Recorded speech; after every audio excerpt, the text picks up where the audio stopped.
Millions of Americans are expected to join No Kings protests across the United States today. The demonstrations are being organized by a coalition of groups opposed to the Trump administration.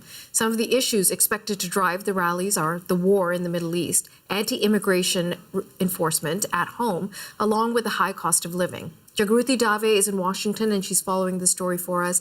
Jagruti, we've seen these No Kings protests before. How are the ones happening today different? Well, Natasha, one of the key differences is that this set of protests happening in all 50 states across America is happening after the US-Israeli joint attacks on Iran. And so this anti-war sentiment is now feeding in as a front and center as one of the key issues that these protesters are taking to the streets for. As one protester who's a Vietnam veteran explains, let's take a listen.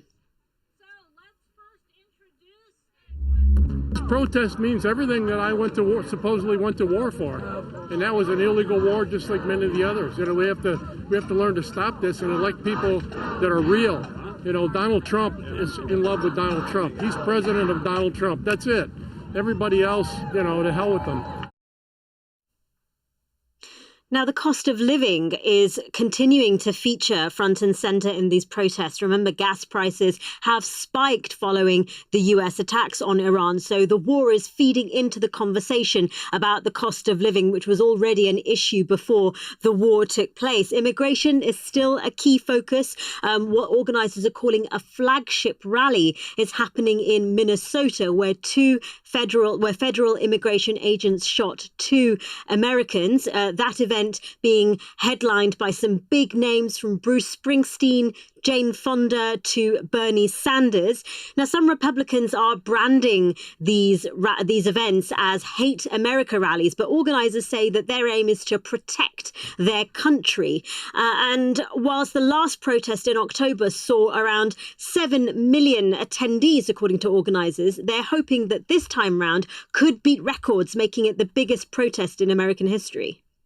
No Kings Day is also being marked in 16 other countries. What more can you tell us about that? Yeah, you're seeing protests happening worldwide. One organizer, director of an organization as part of the coalition of organizers, said that it's happening across Latin America, Europe, Australia, and in places like Paris, you've seen demonstrators gathering in the Place de la Bastille. You're seeing similar protests against the Trump administration, saying it's against authoritarianism, happening in Rome, in Madrid, and in those places with constitutional monarchies like London, like the United Kingdom. You're hearing the protests going under the banner of No Tyrants protests. So this is expanding outside of the United States. Dave reporting from Washington. Thank you, Jagruti.